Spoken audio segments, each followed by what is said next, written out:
नमस्कार मित्रांनो, मी राहुल आणि welcome to my Ujjain series episode 5।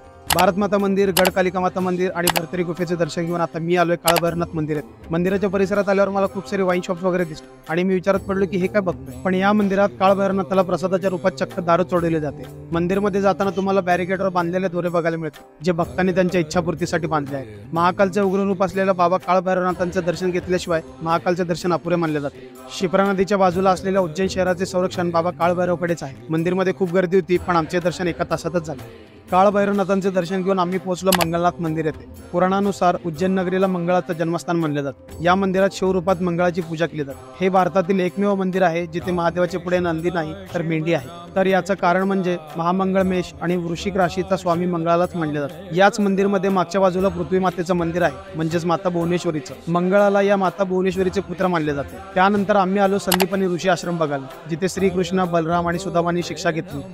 भगवान श्रीकृष्ण 64 दिवस इथे राहिले आणि 64 विद्या आणि 16 कला ते इथे शिकले।